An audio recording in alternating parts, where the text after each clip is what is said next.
Bloody muscle bodybuilder in hell, A.K.A. the Japanese Evil Dead, is an affectionate tribute to the grindhouse and video nasty era of cinema that has a production history that is somehow even more unusual than its title. At the time of recording, information on the background history of this film is fairly limited, and the digging I've been able to do has only found an IMDb listing and a few forum posts on this film, and that's about it. So if down the line a more comprehensive history of this production becomes available, all I can say is I've done my best here. Don't shoot the messenger. The film was initially shot in 1995, and from there it sat on a shelf for 10 years, when finally work began to post-produce it in 2005. This work continued for 4 years before it was finally completed in 2009. It then went back on the shelf, barring 1 or 2 very limited private screenings, till 2012, when it was inclusively released bootleg style on DVD-Rs in Japan. Finally, in 2014, the film picked up an official release and a cinema screening. This again was only limited to within Japan, and it would be a further 3 years before it would receive an international release. So it hasn't exactly had the smoothest ride to get here. And as a result of the 10-year gap between filming and editing, the result is a rather lumpy affair where genuinely nostalgia-heavy practical effects smash up violently against prototype early amateur CGI, and the video effects jump from 1990s style mixing board effects through to more current plugins.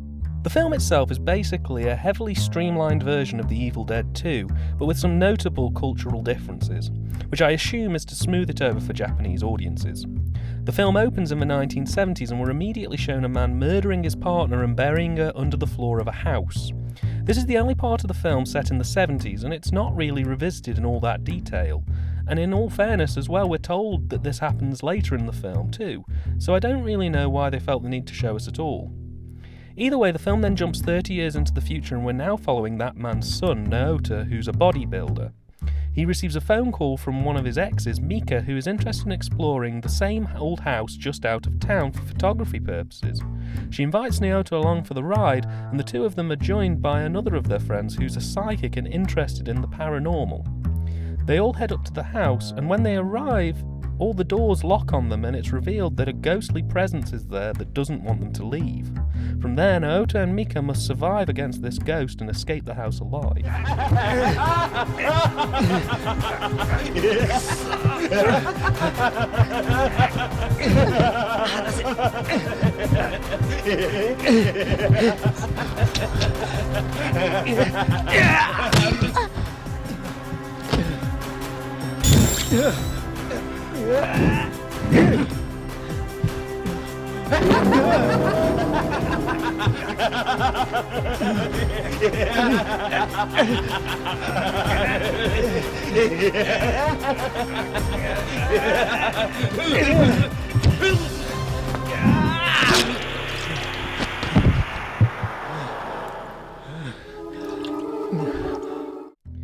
Now that might not sound an awful lot like The Evil Dead, but I can assure you, basically swap out the Deadites for a ghost, drop the Necronomicon, and in the case of Evil Dead 2, add an extra friend in, and this is pretty much a best of The Evil Dead. And it sort of feels like a fan film exercise more than anything else, which has me wondering why it ever got an official release to begin with. Fan films typically don't get a release unless they have a very impressive end goal or are very impressive to begin with. This film's alright, but it feels more like unearthing a time capsule of some friends just having fun making a short film, rather than something that should be sat on the shelves of HMV. The 62-minute runtime also only further makes me question why this film got a legitimate release at all. One of the things that I do think helps this film over the line in terms of getting its international release is the 14-year gap between filming and completion. Having hindsight on your side with a production like this really allows editors to stylize and push the film in a very specific direction. By making it look and feel like a 70s and 80s horror movie, they're able to cash in on the nostalgia market. And I can guarantee you, had this film come out the same decade it was made, it would look nothing like this.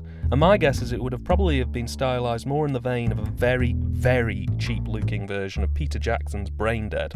As a result of this afterthought, the editing of the film is quite impressive in terms of looking like an old movie. It's presented in 4:3 and is quite noise-heavy with plenty of fake film grain, and they really go to town in post-production. Though as I mentioned earlier, there are some issues with some of the effects in this film, which are absolutely out of period with the time and really pull you out of the film, at just how jarring they appear.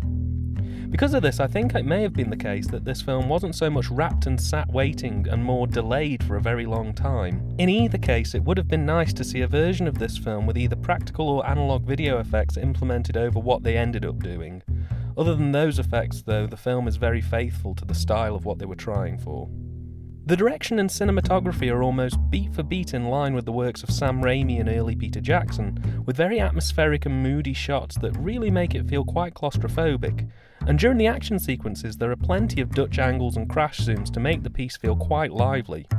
Though again, with hindsight in mind, one of the editors may have become very influenced with Edgar Wright, because there are points where shots have been digitally zoomed or moved in order to give that Shaun of the Dead spaced vibe.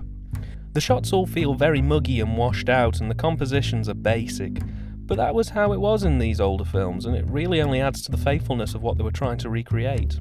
While the direction, cinematography and a good chunk of the effects could pass for a believable slice of the 70s or early 80s, the sound on this production is where the film absolutely falls flat on its face.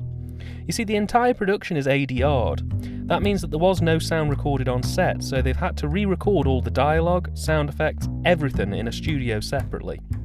The dialogue is synced quite well, and in all fairness, it's pretty decent quality, but what lets this film down devastatingly is the sound effects that have been ADR'd awfully, with footsteps on concrete sounding like snow, unrealistic sounding natural movement and ridiculous fighting sounds. The whole thing comes apart on this one element, which had it been done a little bit better, may have completely flown under my radar. It's easily the weakest element of this film, and it's a real shame it sounds so cheap. This is made all the more worse by mashing up atmospheric, moody music tracks which do fit the production with hyperactive 90s dance trance music that wouldn't feel out of place in The Matrix. Had the film been marketed as a 90s movie, I could maybe look the other way, but if they're looking for that level of authenticity, moments like that absolutely blew it for me. The acting is fairly solid in the sense that they recreate that older style of acting very well. While there's no particular standout performance from this production, all the cast members who have a notable amount of screen time do their best and come across as decent. Bloody Muscle Bodybuilder from Hell is currently the only film by Shinichi Fukazawa, who wrote, directed and starred in this production as the main character Naota.